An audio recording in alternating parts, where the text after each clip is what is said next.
El coronel Jaime Ramírez, jefe antinarcóticos de la Policía de Colombia, con el apoyo de la DEA, encuentra la fábrica de cocaína más grande del mundo. 500 hectáreas en medio de la selva amazónica. Son 19 laboratorios donde se procesan 3.500 kilos de cocaína pura a la semana. 6 pistas clandestinas donde hay parqueados, varios aviones y un helicóptero. 13 toneladas de coca están camufladas en medio de la maleza. Droga que en ese momento en las calles de Estados Unidos alcanzarían un precio de $1.200 millones. Tranquilandia le confirma al país que el narcotráfico tiene un gran alcance y que tras él, además de Pablo Escobar, hay un hombre temible y poderoso, Gonzalo Rodríguez Gacha. Pablo Escobar le tenía miedo a Rodríguez Gacha. ¿Cómo sería mal? Es que él era matarife. Creyó que todo el mundo era un cerdito que estaba matando, una vaca o, como decimos nosotros en nuestro argot, sin agüero.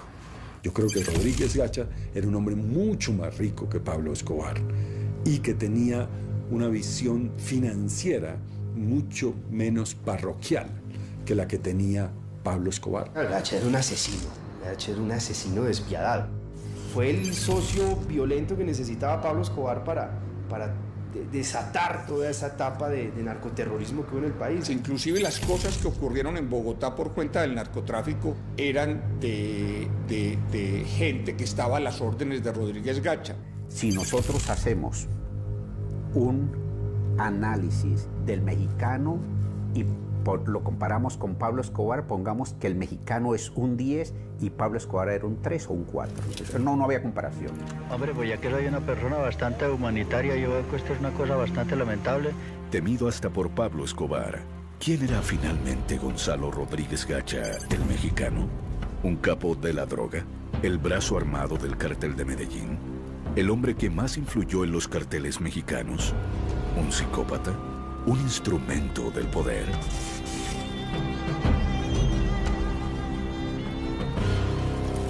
Primeros años. De pocas palabras, bajo perfil, con gusto desmesurado por la cultura mexicana. Gacha es una mezcla de gran empresario del narcotráfico y terrorista. Alguien sin límites morales.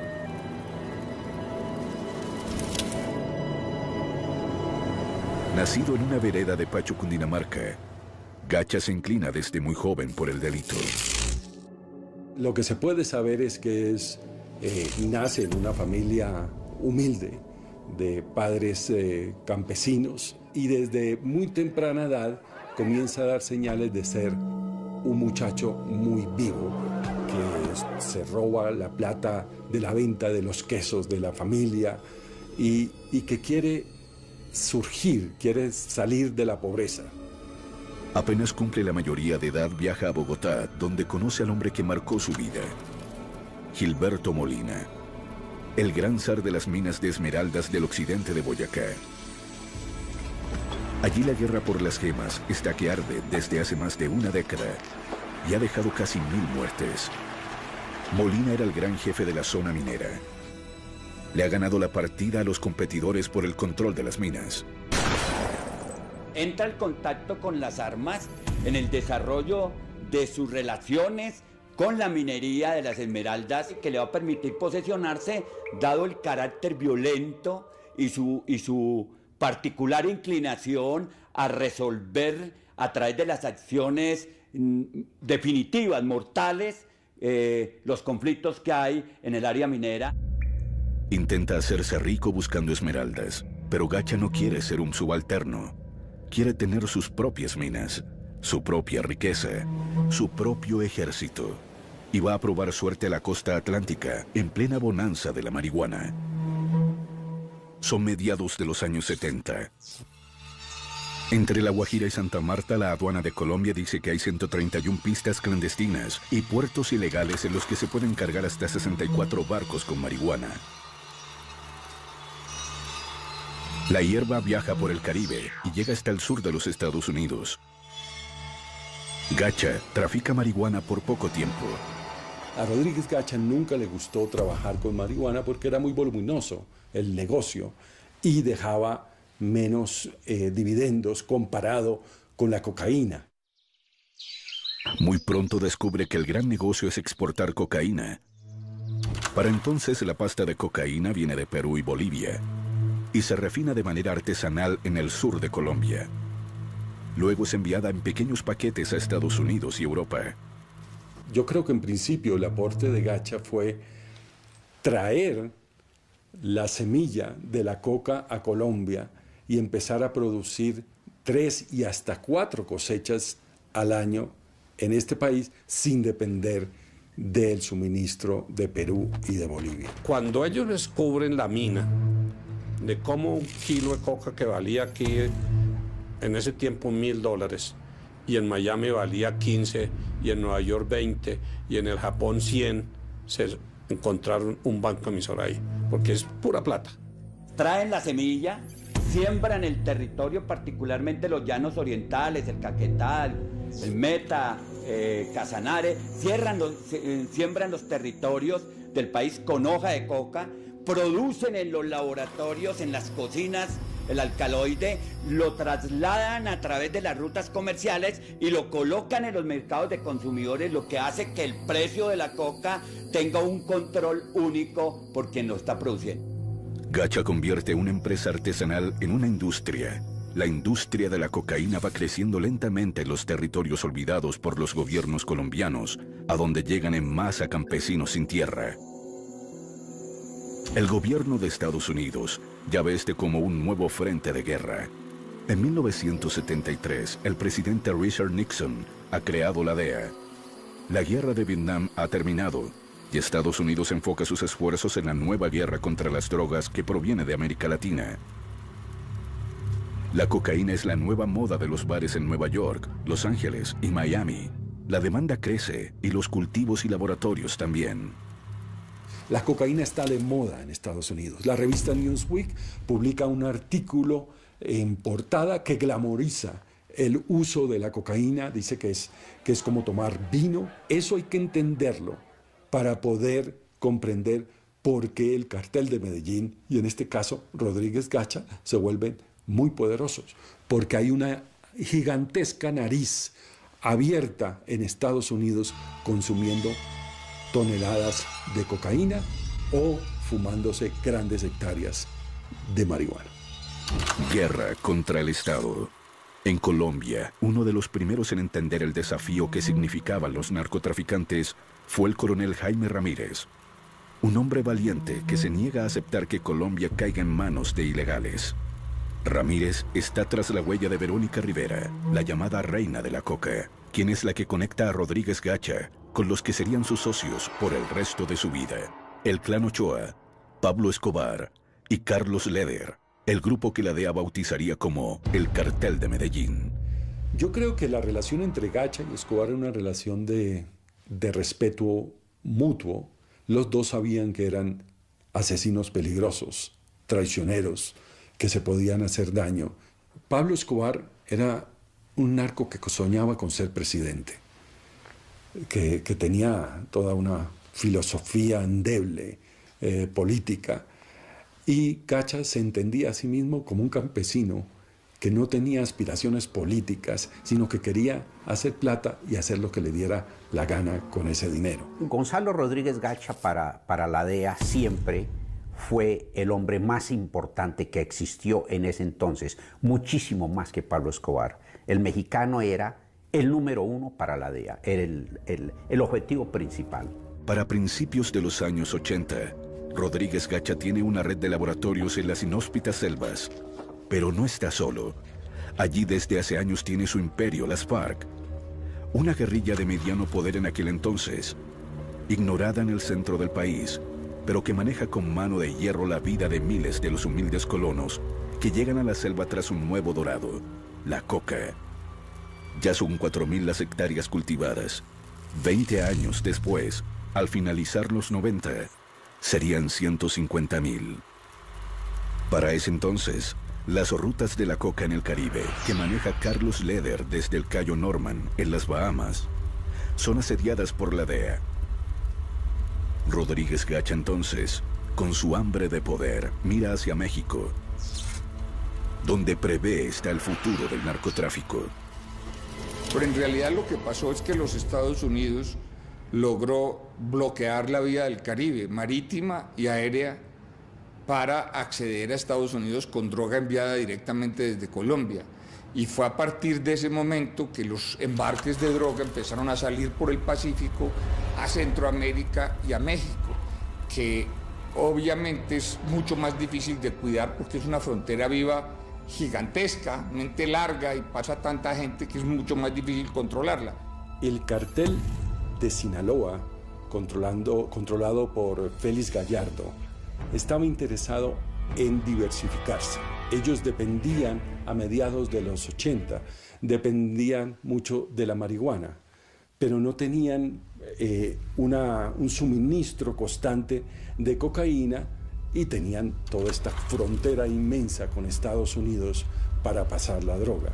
Y hace el contacto con el Chapo Guzmán. El Chapo Guzmán es empleado de Félix Gallardo y ahí se comienza esta relación que lleva a Rodríguez Gacha a tener pistas, a comprar pistas en la frontera de México y Estados Unidos y trabajar con un promedio de 50-50 con los narcotraficantes mexicanos. Rodríguez Gacha hace el mejor negocio de su vida, lo que lo catapulta a ser un poderoso narcotraficante. México le causa gran impacto y termina convirtiéndose en un mexicano más. Siempre se ha dicho que él, el primer negocio que hizo grande, lo coronó por un puerto que se llama Mazatlán en México, y que a raíz de eso fue que él le cogió tanto amor a la cultura mexicana, y todas las propiedades de él llevaban nombres mexicanos. Los caballos tenían el nombre mexicano, en la finca tenía 200 sombreros de colección de alto costo, en unos están, me dicen que inclusive muchos cantantes famosos vinieron a compartir con él. El negocio está disparado. Los miembros del cartel de Medellín, incluido Rodríguez Gacha, posan de benefactores del país. Incluso Gacha reparte dinero a las víctimas del terremoto de Popayán. Pablo Escobar se lanza a la política y Carlos Leder da discursos nacionalistas en la plaza pública. La economía tolera los dineros mal habidos y la sociedad convive con los narcos como si fuera una nueva clase social emergente. Él tenía muchas propiedades y daba mucho empleo. Había mucha gente que dependía económicamente de él. Lo de la capilla del municipio, él también colabora mucho en la reconstrucción de lo que hoy en día es la parroquia San Antonio de Padua, económicamente. Él era una persona que colaboraba mucho con la gente, que era muy generosa, y la gente lo seguía, indiferentemente pues, de las actividades que después se supieron que él tenía. El hecho de que aquí haya tenido ese auge y haya tenido además esa aceptación social tiene que ver tanto con el debilitamiento del Estado como con el hecho de que esos sectores del narcotráfico financiaban también pues, industrias muy populares entre las personas, como el fútbol, cosas que finalmente representan parte de las expresiones populares de las personas.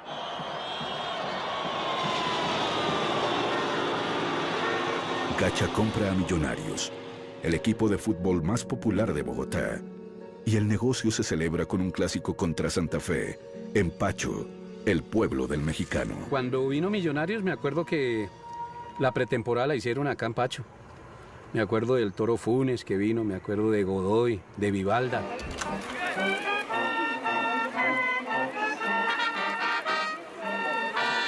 En la cancha estaba todo el pueblo de Pacho. Nos cambiamos, nos desplazamos a la cancha y es una cancha en muy buena condición para jugar un partido profesional. Estaba todo el pueblo de Pacho. Estaban las autoridades locales, el alcalde, estaba el policía, el jefe de policía.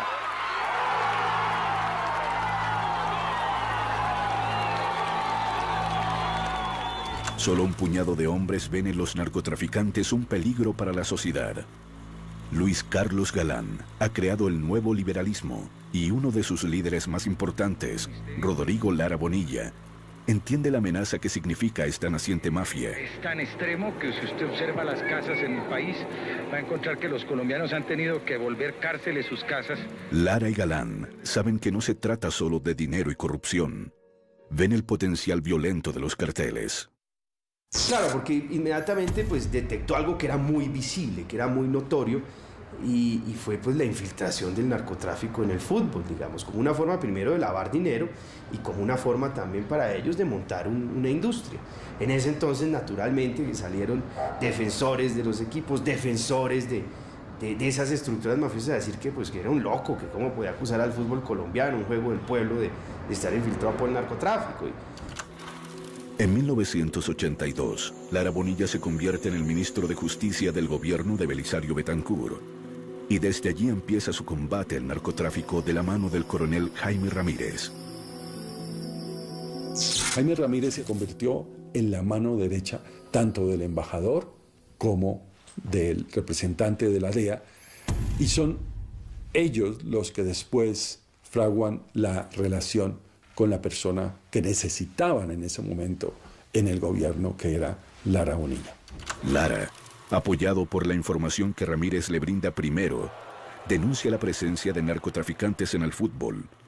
Luego pone sus ojos en los aeropuertos. Se da cuenta de que los cielos están siendo surcados por centenares de aeronaves cargadas de droga e inmoviliza a 150 de ellas. Bueno, básicamente el cartel de Medellín tenía una flota aérea al servicio del narcotráfico, contada con la complicidad de la aeronáutica civil para las licencias de los aviones. En ese momento, el ministro Lara Bonilla, con la ayuda del coronel Ramírez, decide hacer una revisión exhaustiva de quiénes están detrás de estas avionetas, helicópteros y aviones del cartel de Medellín. Y él se sorprendió muchísimo, dijo, bueno, pero ¿cómo es posible que el narcotráfico hoy esté utilizando aeronaves? Porque es que una aeronave necesita de un permiso oficial, necesita de una matrícula, necesita aterrizar en pistas. ¿Qué está pasando en el país? ¿Qué está pasando con nuestras autoridades? Entonces les aterrizan los aviones, cosa que naturalmente al narcotráfico le duele muchísimo porque empieza a dificultarle su tarea. En una sociedad permisiva con los narcotraficantes, que banaliza su influencia en la política y en la economía, Lara y Rodríguez se convierten en verdaderos obstáculos para Gacha y el resto del cartel de Medellín. Intentan sacarlos del camino a como dé lugar. Lara es citado a un debate de control político, y antes de él mostrar las pruebas que tiene de que Pablo Escobar es un narcotraficante agazapado en la política, recibe un golpe bajo. Y tan pronto llega al Senado se da cuenta de que él lo citan a debate, y él no sabía por qué. Lo único que sí le pareció extraño es que lo estaba citando Alberto Santofimio Botero, Jairo Ortega, cuyo suplente era el señor Pablo Escobar, y el debate era un supuesto cheque de un señor narco llamado Evaristo Porras. Él se sorprendió y dijo, ¿pero cheque de qué?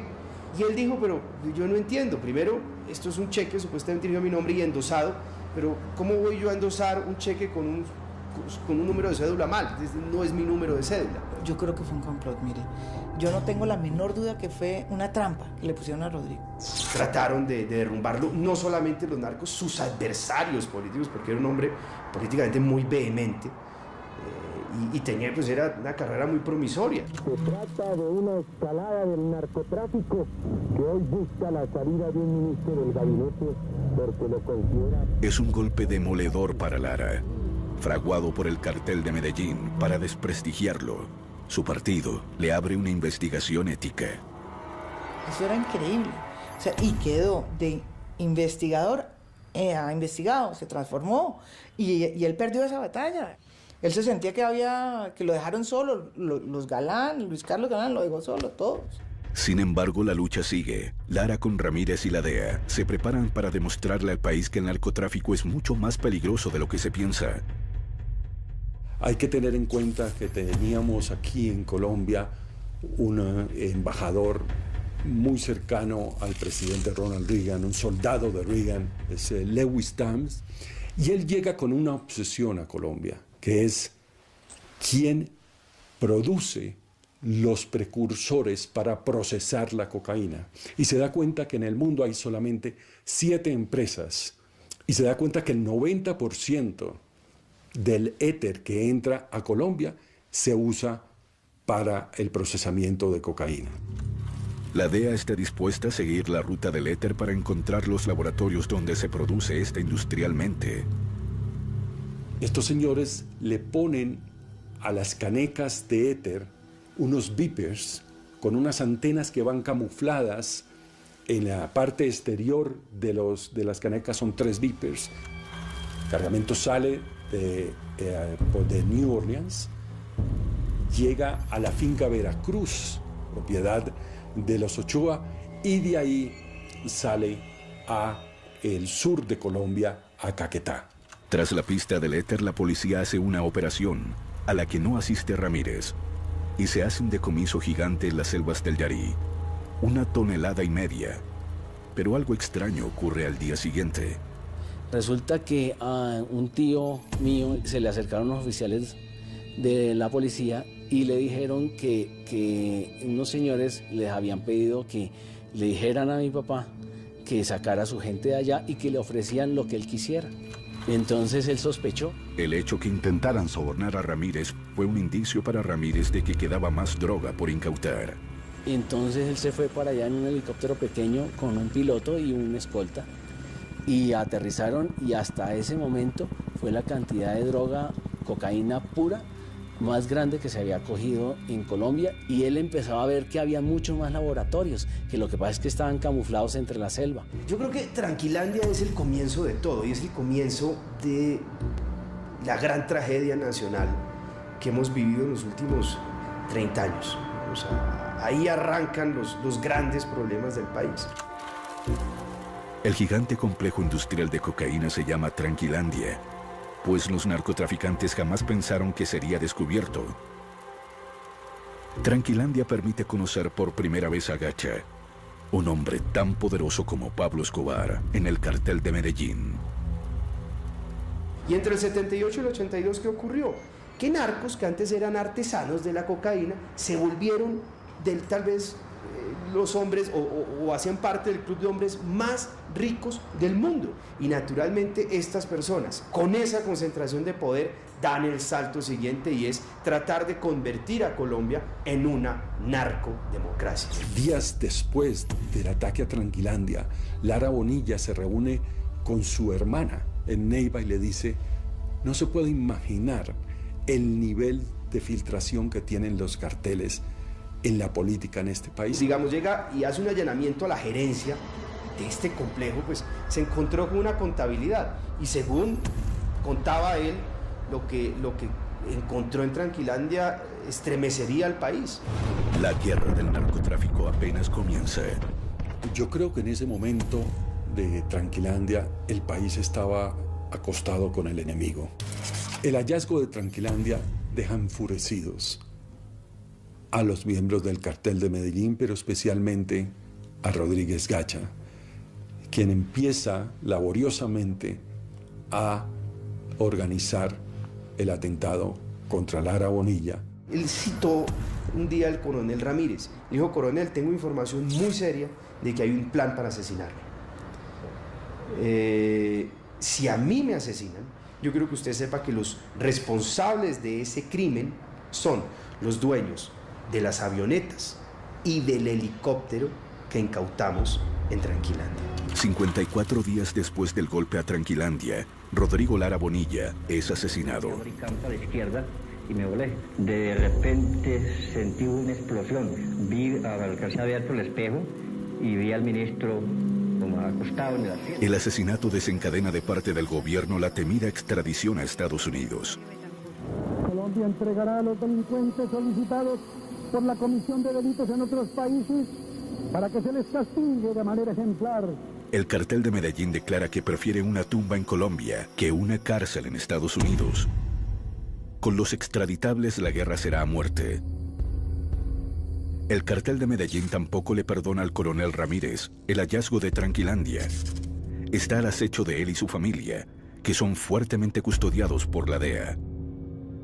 Se nos acercó un oficial en un día de vacaciones que él tuvo y nos informó que en la Dijín había información de que iban a asesinar a un oficial de la policía y que creían que era él. Ramírez sentía que adentro de la propia institución el cartel tenía personas que lo vigilaban. Ellos pudieron penetrar las instituciones, pues, con una cantidad de de dineros, y eso fue sorprendente. Ramírez pasa de antinarcóticos a la inspección de la policía. Se siente vulnerable y un blanco seguro del cartel de Medellín. El viernes él se comunica con el oficial que tiene infiltrado en el cartel de Medellín y el oficial le dice que había muerto el jefe del grupo de ejecución de él. Era un tal Cuco. Y que la orden estaba en stand-by. Entonces eso nos confió. Y nosotros compartimos ese fin de semana con la familia como no lo habíamos hecho en mucho tiempo. Ya regresando de Bogotá fue que nos hicieron el atentado. Íbamos hablando del futuro en ese momento cuando yo sentí algo que sonaba tac, tac, tac. Yo pensé que era que el carro estaba cascabeleando. Después entendimos que eran las ráfagas de ametralladora que tenía silenciador. En ese momento ya me di cuenta que Jaime fue una ráfaga tenaz. Cuando el carro pierde el control, mi papá cae al lado de mi mamá, nosotros nos tiramos al piso del carro cuando vimos que todo era un infierno. Entonces me bajé del carro para abrirle a mis hijos la puerta de atrás. En ese momento me encontré con el asesino de frente con la ametralladora que me la puso al pecho y yo le imploré que por favor no me matara. Entonces él se fue, Jaime estaba recostado, pues muerto, recostado sobre el lado mío y fue y le hizo un tiro en el oído para rematarlo. Tranquilandia había sido finalmente vengada por la mafia y la guerra contra el Estado será brutal a lo largo de la segunda mitad de los años 80. Eran misiones mesiánicas de un ministro que estuvo a punto de renunciar por una extorsión de los narcos, de un policía que creía en su país y que creía que había lugar para demostrar que se podía luchar contra ellos, y de uno que otro periodista o político que apoyaba también esa causa, pero no era una acción del Estado. Entonces, toda esa gente luchó en forma solitaria y murió en forma solitaria y bajo un gran desagradecimiento de ingratitud de parte del Estado. Guerra contra la izquierda. Rodríguez Gacha tiene otras guerras entre sus manos. Una de ellas contra las FARC. Cuando Gacha instaló los primeros laboratorios en las selvas del Yarí, este era un territorio olvidado por el Estado, pero bajo el control de la guerrilla comunista de las FARC. El grupo armado cobra un impuesto a los cultivos y laboratorios, y la relación con Gacha siempre es tensa y difícil. Gacha tenía unos intereses muy fuertes en el centro, en el sur del país, donde estaba el laboratorio Tranquilandia, que por mucho tiempo habían convivido con las FARC porque habían hecho un intercambio. Las FARC protegía el laboratorio y ellos vivían tranquilos y exportaban sin ningún problema. Por supuesto que las FARC, y quiero ser clara en esto, tuvieron muchas relaciones y muchos vínculos con el tráfico, pues porque fueron sus colonos, gente con la que ellos habían ayudado a colonizar el Caquetá, que estaban sembrando la coca y ellos eran intermediarios y ellos regularon ese mercado. Pero ellos no estaban de socios en el laboratorio y exportando cocaína, que era por lo menos no en ese momento. Primero cobraban impuesto, pero empezaron a ver que eso era bueno, empezaron a cobrar impuesto por cultivos. Después cobraban por laboratorio. Ese fue un curso de ascenso, después por kilo y después ya hicieron contactos internacionales. En el Magdalena Medio, donde Gacha se ha hecho a las mejores tierras, y allí la guerrilla también acosa con la extorsión y el secuestro.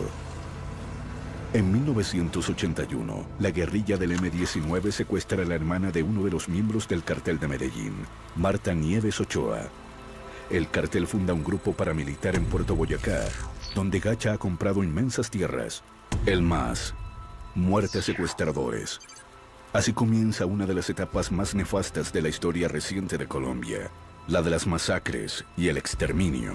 Cuando la devuelven, la devuelven como a los 90 días, ese MAS originario se disuelve, pero el nombre MAS se convierte en una especie de franquicia o de nombre fácil para que cualquiera que quisiera asesinar gente que tuviera que ver con guerrillas o incluso con la izquierda solamente pudieran asesinar. Gacha financió Muerte a los Secuestradores, que fue una primera célula de estos grupos paramilitares. Fue el paso entre digamos, en la historia del paramilitarismo, estos escuadrones de la muerte encubiertos en los que eran miembros del ejército directamente los que se hacían pasar como escuadrones de la muerte, fue el paso de ese tipo de estrategia a una estrategia en la cual se vinculaban campesinos, sectores rurales, a pequeños grupos y estructuras que se terminaron convirtiendo después en un ejército, las Autodefensas Unidas de Colombia.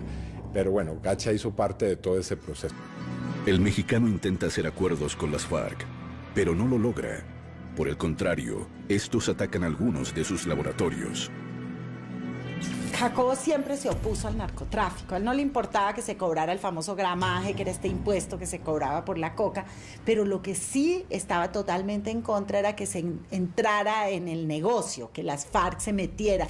Aunque las FARC están en medio de un proceso de paz y en un cese del fuego con el gobierno, las hostilidades con la gente de Gacha son frecuentes, tanto en los llanos como en el Magdalena Medio, donde se ha convertido en un gran terrateniente.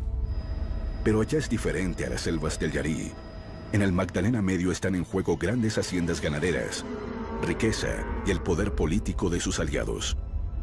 Los ganaderos en particular están agobiados con las extorsiones y secuestros de las FARC, y con el apoyo del batallón Bárbula del ejército, crean una autodefensa, una figura que era legal en Colombia desde 1968. Y a la que acudieron también los esmeralderos y todos aquellos que tenían negocios en lugares apartados del país. Entonces él se dedica a ser el gran financiero de Puerto Boyacá. Y allá crean lo que se llamó el modelo de Puerto Boyacá, que es un modelo en donde el paramilitarismo ocupa todos los espacios e intermedia toda la vida política, civil, militar, electoral, toda, y se instala en una zona donde ya prácticamente hay una paz, pero es una paz de los sepulcros. Puerto Boyacá se convirtió en un sitio en el cual todo el Estado local, las fuerzas militares estaban puestas al servicio de construir las estructuras paramilitares, y allí se hicieron esas famosas sesiones de entrenamiento con los mercenarios británicos y los israelíes, se fueron traídos al parecer por el alto mando militar y por prestigiosos políticos y también dirigentes del gremio ganadero a Colombia. Rodríguez Gacha, que quiere llenar de coca al país y construir un gran corredor para el narcotráfico entre los llanos orientales y la costa atlántica, pasando por el Magdalena Medio. Para eso se hace propietario de inmensas extensiones de tierras, a veces compradas, a veces tomadas a la fuerza. Empieza a construir su gran ejército paramilitar y compra armas en el mercado negro. Quiere doblegar a las FARC y, de paso, a todos quienes simpaticen con ellas. Eso tampoco pues es que fuera propiamente una cosa ideológica, no. Eso era para defender las tierras que ellos, donde lograban expulsar las FARC y expulsaban las FARC, y si tenían que matar los campesinos porque supuestamente eran colaboradores, los mataban. Entonces ese cuento de que eso era para defender... para defendernos del comunismo y eso es un cuento, era para defender sus intereses. Y ahí se mostraba él cómo era, o sea, quién era, un señor conservador que decía que él estaba mamado, que la guerrilla estuviera agarrando mejor dicho, que estaba asesinando a todo el mundo y que él decidió hacer un ejército privado para defenderse porque aquí nadie lo defendía. Lo que tenía Rodríguez Gacha era que tenía muy buena penetración con los militares, con la policía, con el DAS, es que manejaba todo en una zona donde era pues fundamental para poder producir y sacar el narcotráfico. En medio del proceso de paz que estaba en curso, las FARC empiezan a hacer política a través de la Unión Patriótica. En 1986 ganan numerosos escaños al Consejo, a las diputaciones y al Congreso. Su fuerza electoral está en las zonas donde Gacha aspira a construir un gran corredor de droga, entre los llanos orientales y la costa atlántica. Entonces, comienza el exterminio de la UP. Efectivamente, Gacha aparece como autor y como determinador de varios de los principales asesinatos y magnicidios que se cometieron en las primeras salidas públicas de la Unión Patriótica, en elecciones y también en los procesos que se estaban estructurando en las regiones del país. Entre 1986 y 1989, la guerra sucia contra la Unión Patriótica es devastadora. Masacres como la de Segovia se hacen para golpear a sus bases sociales. Son asesinados 9 de sus congresistas y cientos de concejales. Gacha entiende que cualquier proceso que permita entrar en la vida civil a guerrilleros, como es el de la UP, va a crearle a él un enemigo ya dentro del mundo lícito, y entiende que hay que eliminarlos a todos, y financia esa campaña terrible de asesinato de 3.000 militantes de la Unión Patriótica.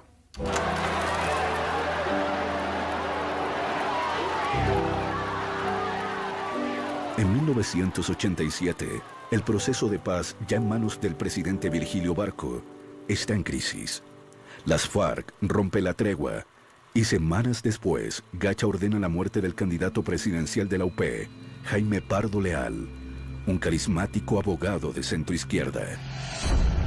La muerte de Pardo Leal se convierte en un punto de quiebre para el país. Las FARC asumen que no hay espacio para pactar la paz y se van por el camino de la guerra hasta hoy. Guerra contra el cartel de Cali. Gacha y el cartel de Medellín abren un nuevo frente de batalla en 1987, esta vez contra el cartel de Cali. La guerra empieza porque ellos se habían dividido sus negocios en Estados Unidos. El cartel de Cali toma la parte de Nueva York y la parte norte, y parece que ellos vieron mucho celo porque les fue mejor a los de Cali y empezaron a meterse en sus negocios. Esta es la guerra que marcará el principio del fin del cartel de Medellín. La guerra empieza cuando el cartel de Cali dinamita el edificio Mónaco donde vive Pablo Escobar. Luego el cartel de Medellín se ensañarán contra las drogas La Rebaja, una cadena de farmacias propiedad de los hermanos Rodríguez Orejuela de Cali. En esa guerra, el brazo armado, como lo fue en otras, del cartel de Medellín, era Rodríguez Gacha. Pablo Escobar sabía que contaba con un hombre que tomaba esas decisiones militares rápidas y que era bueno para la logística, y lo utilizó para esa guerra contra el cartel de Cali. Guerra contra esmeralderos. Pero a Rodríguez Gacha se le abrió un campo de batalla más. Sus antiguos amigos, los esmeralderos.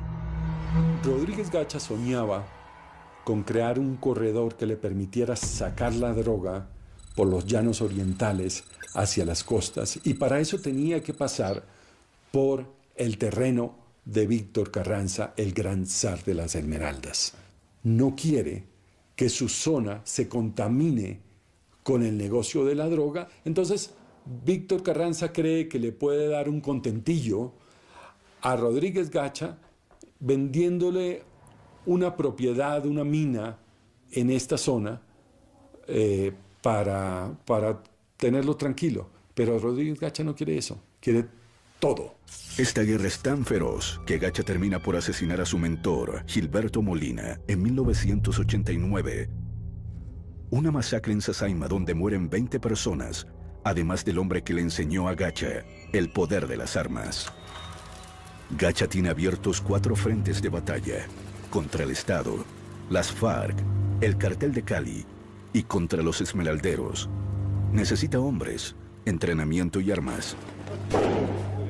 Es así como Gacha consigue que vengan hasta el Magdalena Medio por lo menos 2 misiones de mercenarios extranjeros, de Israel y de Gran Bretaña. Antes de que los mercenarios israelíes llegaran a Colombia, Gacha tuvo contacto con mercenarios británicos que le ofrecieron volar en pedazos Casa Verde, el sitio, el epicentro de las FARC. Sobre los israelíes hay mucha controversia. Yair Klein, un ex oficial del ejército de Israel, llegó con otros oficiales en retiro de su país. Según sus propias versiones, recibieron $75,000 por entrenar a 3 grupos de 30 personas en el Magdalena Medio, en una de las fincas del mexicano. Yair Klein dice que él no sabía que Rodríguez Gacha era un narcotraficante, sino que era un empresario ganadero y agricultor de la región. Esa es una versión muy difícil de creer.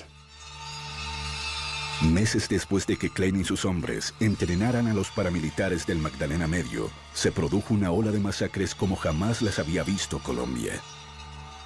En esa escuela, la escuela de Jair Klein, si uno toma la lista de los alumnos, se da cuenta que fueron los grandes asesinos y autores de las peores masacres que ha visto la historia de Colombia. La manera como les enseñaron a todos el uso de los explosivos, la manera de matar gente sin necesidad de enterrarla, agilizaba las masacres. O sea, les enseñaron unas técnicas impresionantes para matar más rápido. ¿Dónde están las tumbas de las masacres colectivas? ¿Dónde están los nombres de los que fueron arrojados a los ríos?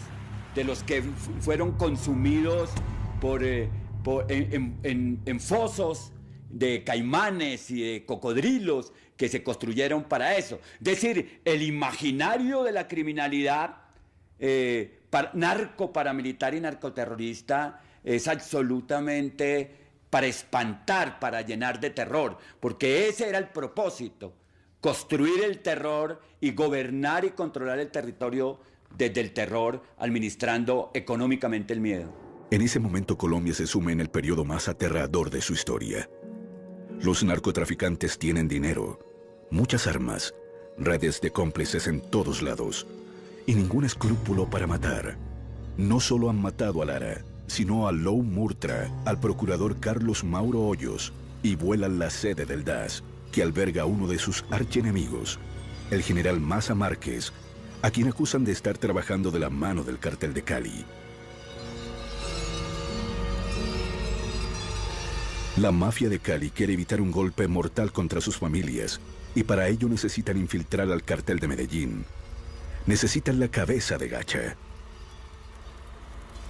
El cartel de Cali diseña una estrategia demoledora de infiltración del cartel de Medellín, en el marco del cual aparece Jorge Velázquez, el navegante. El cartel de Cali sabe que Rodríguez Gacha o cualquiera otro de los narcotraficantes del cartel de Medellín, tarde o temprano, iba a buscar la ayuda del navegante. Y el navegante empieza a reportar al DAS y al cartel de Cali todas las acciones de acercamiento a Rodríguez Gacha. Velázquez se gana la confianza de Gacha. Le hace viajes con droga. En varias ocasiones es citado a Pacho por el mexicano. Nadie sospecha que se trata de un informante. Gacha necesitaba armas y le pide a Jair Klein que le solucione ese problema. Y para ello, Rodríguez Gacha le presenta a Klein a Jorge Velázquez, el navegante. Son 2.000 fusiles, muchos de los cuales serán encontrados después en las propiedades de Gacha. Después se hizo un seguimiento del serial de una de las armas y se logró establecer que fue la que se usó para el asesinato del candidato Luis Carlos Galán. Rueda Rocha, que es el asesino de Galán, el asesino, el que puso el que está involucrado en todos estos atentados, era un hombre de Jacopí, era un muchacho de Jacopí, y Jacopí era zona de Gacha. A Luis Carlos Galán lo matan porque ellos creen que les va a voltear la torta. O sea, ellos tenían muchísima gente en el Congreso. Y ellos sentían que Luis Carlos Galán era esa parte de esa política que no iba a negociar con ellos.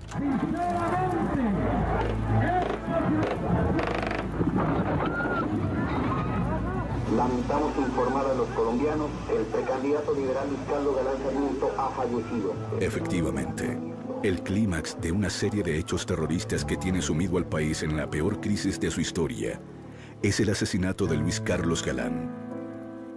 En ese momento, el hombre sobre el que se depositaban las esperanzas del país. Durante el año 89 y parte del año 90, y todo el gobierno del presidente Barco y parte del de Betancur, fue una batalla por la supervivencia de la democracia. Cuando en una campaña a uno le matan la mitad de los candidatos presidenciales, entonces uno dice, ¿y qué hubieran hecho? No, pues ojalá hubiéramos tenido más justicia y hubiéramos podido tener más justicia de la que teníamos en ese momento. El problema verdadero era ese, que no teníamos suficiente justicia para encarar estos personajes y que había complicidades en la sociedad. Es a César Gaviria quien le corresponde reemplazar a Galán como candidato a la presidencia por el Partido Liberal. Sobre él también se ciñe la amenaza de la muerte. El 27 de noviembre de 1989, él debe tomar un avión de Avianca de Bogotá a Cali. El avión estalla en el aire. Gaviria no iba en él. Pero 107 personas vuelan en 1000 pedazos. La guerra ya es demencial. Sí es verdad que en ese avión iba a viajar mi seguridad. Y el vuelo se movió para 2 horas antes. Y yo la semana anterior o 2 semanas antes había tomado la decisión de no montar más en avión comercial por una razón que creo que es fácilmente comprensible. Yo me montaba en los aviones y la gente se empezaba a bajar. Ahora, es bastante alucinante que para matar a una persona tumben un avión. La muerte de Gacha. El cerco contra Gacha empieza a cerrarse. La DEA, el DAS y la policía lo persiguen. El cartel de Cali le respira en la nuca y su hijo Freddy, heredero de su imperio criminal, es capturado. Él casi no dormía, Gonzalo no dormía porque él ya tenía presentimiento de que algo tenía que suceder. Y él decía que ningún reino es eterno. Y él sabía que se iba a morir. A pesar de los fusiles, de tener un ejército privado y todas las tierras que quiso, Gacha estaba solo, aterrado con la idea de que no tenía lugar sobre la tierra donde esconderse. Porque todos sus esquemas de seguridad se los había descubierto el DAS en su alianza con el cartel de Cali. O sea, realmente esa alianza fue la que los debilitó. Gacha no tiene en quién confiar y busca refugio justamente en la boca del lobo. Acude al navegante, al hombre que trabaja para el cartel de Cali, para que le brinde protección. El navegante se convierte en un hombre muy importante para Rodríguez Gacha, no solamente para mandar cargamentos de cocaína, sino como un cerebro de su seguridad. Y es en el que confía para hacer un viaje a Cartagena, en principio, en donde se encontraría con Freddy, su hijo, que había sido detenido. El navegante le comunica a su contacto cómo se puede hacer esta operación. En esa misión se encuentra con uno de los helicópteros que le ordena dirigirse a la playa. El navegante se monta en el helicóptero, le indica a la policía y al ejército dónde está hospedado Rodríguez Gacha. Él se encontraba allá en unas cabañas y estaba protegido por sus hombres pues bien armados. Sobrevuelan el área y ven como un camión sale de allí, un camión que ya había visto el navegante, sale de allí y empieza una persecución un poco caótica. Empezaron a atacarnos disparando, de manera que se empezó a responder el fuego. De todas maneras, Gonzalo Rodríguez se dispersó. Porque el artillero que va en el helicóptero no tiene muy buena puntería, empieza a disparar sobre la carretera y lo único que hace es crear, pues abrir huecos en la carretera y no le da al camión. Se le ordenó a través del altoparlante del helicóptero que detuvieran el vehículo para hacer el procedimiento de abordarlo e identificar quiénes iban ahí. El vehículo fue abandonado bruscamente sobre la vía y de él descendieron apresuradamente 2 ocupantes. Se dan cuenta que es Rodríguez Gacha, que va corriendo en una zona de Coveñas entre potreros. Hay un momento en el que Rodríguez Gacha trata de pasar muy rápido por una cerca de ese potrero y se levanta el cuero cabelludo y empieza a sangrar. Iban armados, atacaron a la tripulación que se encontraba en el helicóptero, le hacían disparos de tierra a aire. Se voltea, le hace pistola a reconocer al navegante. Cuando ya lo tiene en la mira, este artillero, él saca una granada de mano muy pequeña y la hace explotar en su cara. Esa versión que me la contó el navegante, pues pone en contradicción otras que decían que fue el artillero. La hipótesis de que él se haya suicidado estallando una granada de mano se descarta. hay una evidencia que es definitiva, y es que aunque él tenía, creo, parte de las heridas en alguna de las manos, pues no había perdido la mano con la que supuestamente había activado y había estallado la granada para suicidarse. Había muerto atacando, se resistió, se enfrentó y murió en esas actividades violentas en que había vivido.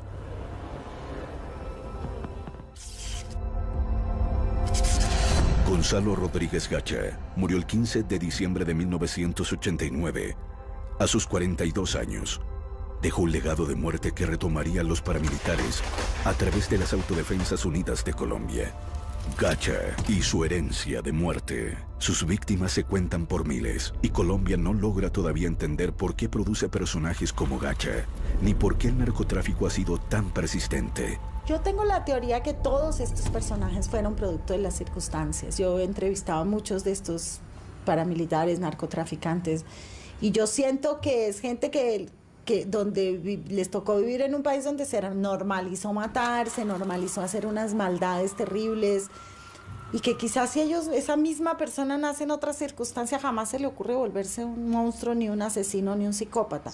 La estela de muertes, de víctimas, de viudas, de huérfanos, de desaparecidos, de despedazados, de triturados por la maquinaria criminal de Gacha, es absolutamente imponderable. Crímenes atroces que no podrían ser perdonados en ningún tribunal de ninguna naturaleza por el daño que le hicieron al país. No creo que ni Gacha, ni Escobar, ni los Castaño, ni tantos otros fueron individuos que lograron erigir carteles e imperios del crimen organizado sin contar con un inmenso apoyo e incluso con una dirección del poder político. Por supuesto que los socios políticos del cartel de Medellín llegaron a gobernar este país y siguen vigentes políticamente. Pero entonces yo no creo que hayan ganado. Eso es un combate y una lucha que nunca termina. Pues como dijo algún escritor colombiano, en Colombia la política ha corrompido el narcotráfico. Memoria dolorosa. La muerte de Gacha llenó de alivio a muchos y debilitó al cartel de Medellín. Sin embargo, ni su muerte ni la de Pablo Escobar han significado el fin del narcotráfico. De hecho, México, el país que Gacha siempre quiso imitar, paradójicamente parece imitar su sed de sangre. Cuando uno mira tantos años de lucha, tantos muertos, para algo que no ha producido mayores efectos, sobre todo en Estados Unidos, o sea, no han reducido el consumo, sigue siendo un negocio gigantesco, hay más de 500 000 de personas en la cárcel. Entonces uno sí se pregunta si ese esfuerzo descomunal que ha hecho Colombia o que está haciendo México o Centroamérica, pues sí son la política correcta, pero ha sido muy ineficaz. El problema del narcotráfico ni se ha resuelto ni se ha reducido y empieza a verse como una política que fracasó. Es que la industria del narcotráfico se transformó. Ya no es la industria del narcotráfico de los viejos cártel, ni de los grupos de traquetos, ni de los apodados como Cuchillo, Jabón, Los Gemelos. Hoy el narcotráfico es una empresa productiva de altísima confidencialidad, con una serie de personajes que juegan el papel de testaferros a prueba de toda duda, que son capaces de mover por los circuitos económicos convencionales la mercancía y lavar activos desde las bolsas de Nueva York, de Japón o desde cualquier parte del mundo. Los narcotraficantes siguen ahí, han estado siempre, desde que llegó el narcotráfico a Colombia ha habido vínculos de narcotraficantes con políticos, no solo de paramilitares, no solo del cartel de Medellín. Las FARC también tienen nexos muy establecidos con el narcotráfico y tienen nexos muy establecidos con políticos. Y es una fuente de financiación de políticos, una fuente de financiación infinita para políticos en las regiones, de dinero, de votos, que les sirve a los políticos de la región. Es que Estados Unidos tiene el sistema bancario que lava más dinero del narcotráfico. ¿Por qué nos vamos a quedar callados? Eso hay que decirlo también. Hay que decir que en Wall Street se mueve una gran cantidad de dinero que en forma directa e indirecta es del narcotráfico. ¿Cuántos banqueros norteamericanos están presos por lavado de dinero? Ninguno. A la clase dirigente norteamericana le está faltando coraje para discutir este tema. Hay países que nunca irán a permitir que se realice la droga. ¿Qué pasó? Que desde que dividimos los temas empezamos a tirarnos la pelota el uno al otro. Entonces, usted es país productor, usted es país consumidor, usted lava dinero, usted produce precursores químicos. Pero es que si no hubiera coca no había consumo. Esa es la más fácil. Pero Colombia sigue siendo un país en donde hay mucho narcotráfico, mucha producción de drogas ilegales. Y tal vez la mejor forma de luchar contra el narcotráfico no sea una guerra frontal, sino sea básicamente reduciendo las rentas ilegales de este negocio. ¿Cómo? Nadie está hablando de legalizar la producción de cocaína, pero sí de repente de regular un mercado que produce unas rentas que si se le quitan, generarían muchísimo menos violencia a las que hoy genera. La fortuna de Gonzalo Rodríguez Gacha pasó en buena medida al Estado, al que le tomó 25 años hacer la extinción de dominio. En algunas de sus fincas más exuberantes, viven hoy campesinos desplazados por la violencia. Después de mi mayoría de edad, me fui hacia la ciudad de Bogotá. Allá trabajé 9 años. Después de eso, me vine aquí vuelvo a mi tierra, a mi vereda, porque se estaba dando lo de la reforma agraria. Entonces me inscribo, salgo seleccionado y me dicen, sale tierra para ti. Esta tierra era de don Gonzalo Rodríguez Gacha. La plata que se ganó con él es como maldita, si esa plata, eso se fuma. Porque como en el caso de mucha gente que yo conozco, incluyendo el mío mismo, yo logré hacer una pequeña fortuna, no mucho, pero eso nunca duró, eso. Uno se da cuenta con el transcurrir del tiempo que hay que trabajar y sudarla, y con el sudor de la frente conseguirla, porque lo contrario eso no, esa plata no dura. A un cuarto de siglo después de la muerte de Gacha, a Colombia todavía le cuesta reconocer qué pasó durante los peores años de la guerra contra el narcotráfico. El país se debate entre el silencio y la adulación del mundo del narcotráfico. Fíjese que hay una tremenda presión porque los colombianos no sepamos qué pasó ahí.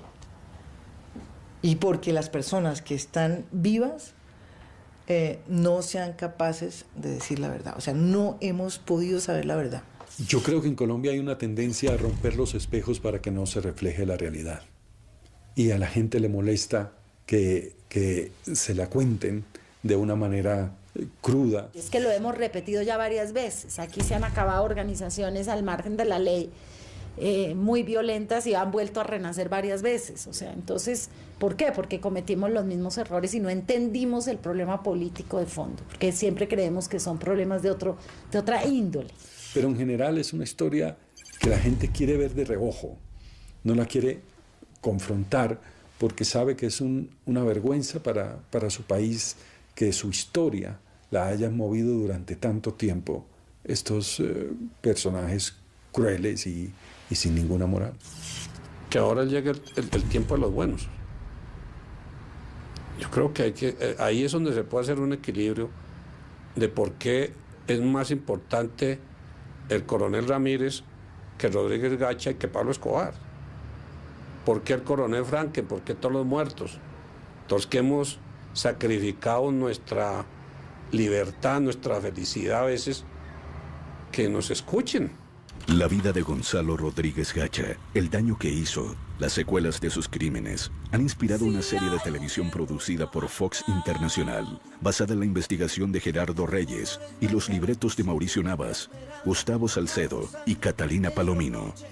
El Rodríguez Gacha que yo escribí es un símbolo de una forma de pensar que estoy convencido todavía existe. La forma de pensar en la que valores como la lealtad, valores como el compromiso con la sociedad, el compromiso con la ley, el compromiso con las instituciones no existen. Existe solamente el interés personal de satisfacer mi capricho existencial momentáneo, ya sea que quiero ser rico, ya sea que quiero tener a 5 reinas de belleza, ya quiera que dominar un pueblo. Veo que nos vamos entendiendo. ¿Usted cómo se llama? Me llamo Gonzalo Rodríguez Gacha, patrón. Esta es una serie sobre aquellos personajes que le dijeron no al crimen, no al narcotráfico, no a la corrupción, no a Gacha. ¿Sabe qué es lo que más me aterra, Jaime? La tranquilidad de estos tipos. Es que este tipo tiene comprado a medio mundo. Es la historia sobre todo de aquellas personas que luchan contra este flagelo del narcotráfico y que luchan en general contra todo lo que no sea correcto, contra la corrupción, contra la deshonestidad, ¿sí? Contra la riqueza fácil.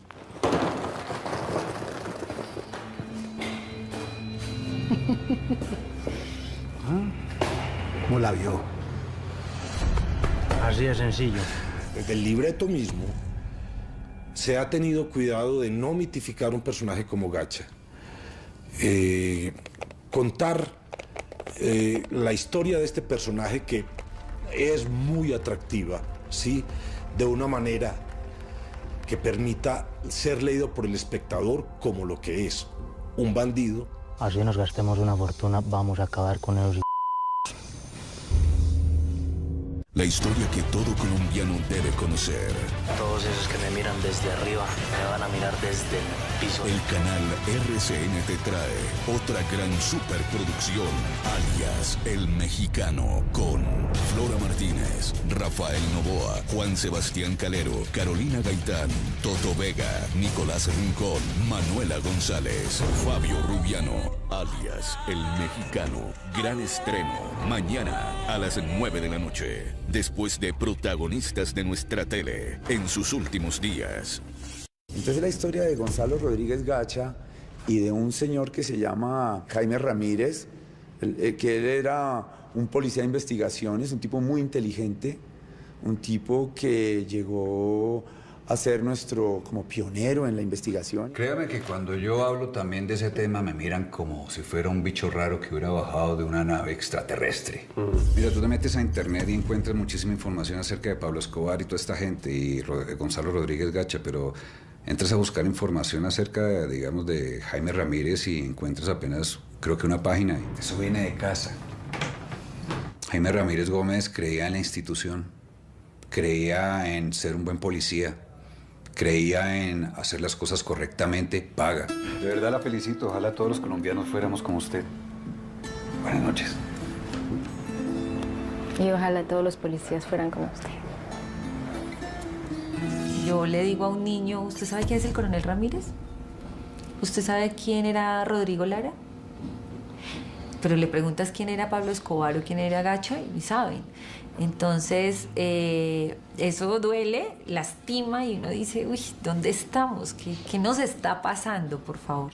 Puede decirse que la serie es un homenaje a quienes dieron su vida luchando contra el narcotráfico, cuando el resto de la sociedad ignoraba su dimensión. Rodrigo Lara Bonilla, en compañía de Jaime Ramírez Gómez, fueron los dos tipos que le pusieron por primera vez el pecho al narcotráfico en Colombia. Y los tipos que tuvieron la visión, el uno desde la policía y el otro desde la política, de saber que los criminales que estaban emergiendo eran criminales que la humanidad jamás había visto. Pero bueno, los dos tenemos el secreto, ¿no? Esto es llegar temprano a la oficina bien bañadito y uno debe que hablar, ¿sí? Arregladito y así funcionamos. Por favor, doctor Lara, siéntese. Rodrigo Lara era una persona vertical, recta, de verdad uno de los grandes héroes de esta patria, un político que de verdad ejercía el hecho de la política, que es el bien de la comunidad sobre el bien personal. Ahora sí, ¿tiene consejo de seguridad? No, doctor Lara, yo vine a hablar única y exclusivamente con usted. Dentro de cada institución siempre hay alguien que logra sobrepasar el miedo. Entonces uno dice, claro, extrañamente estos mismos personajes, estos mismos héroes, muchas veces son traicionados por sus mismos colegas. Que los fueron dejando solos porque el país los dejó solos. Les dieron la espalda, a los dos les dieron la espalda. Usted se dio el favor que yo le hice a usted. Pero la serie no es una serie de historia, sino un drama de ficción basado en una investigación periodística. Y entonces empezaron a aparecer fuentes de información, algunas pues, cuyos nombres no se pueden revelar, y me permitieron construir una ficción basada en lo real, que es uno de los grandes motores de la historia, y son personajes como Ana Belén. Buenas, con permiso. Mucho gusto. Gonzalo Rodríguez Gacha. Yo creo que Ana Belén simboliza, no solamente para la historia, sino definitivamente para el país, una reivindicación de la dignidad de la mujer colombiana. Estas historias siempre han sido contadas de una forma en la que, por el contrario, aplastan la imagen de la mujer colombiana. Lo mismo nuestra periodista, que lo interpreta Flora Martínez, se llama Isis, el personaje. Es una loca por la noticia, es una periodista, realmente periodista, que vive, sufre y quiere ser la mejor periodista del mundo y ser honesta con su profesión, y se está dando cuenta de que entra en unos mundos muy difíciles. Es una mujer que no puede ser objetiva porque cree en la verdad, cree en la justicia, entonces se empieza a meter cada vez más y más y más y más en líos. Lo duro que he encontrado haciendo esta serie es que realmente no ha cambiado nada. Estamos contando una historia de hace 50 años que se sigue repitiendo. Es importante realizar una historia sobre la vida de Gonzalo Rodríguez Gacha, porque los colombianos merecemos que nuestra historia sea contada por nosotros mismos, para leernos y entender qué ha pasado con nosotros. Yo en Rodríguez Gacha encontré un desahogo a un dolor profundo, es un dolor de país. He tratado de llamar la atención, de que cuando el país vea a Gacha se haga preguntas. Es mirar, es haber visto una radiografía del país donde están creciendo mis hijos. Es muy doloroso. ¿Será que sin el dinero de Gonzalo Rodríguez Gacha los colombianos van a dejar de vender su alma? No, porque se fue el que las compraba, pero se quedaron los que la venden.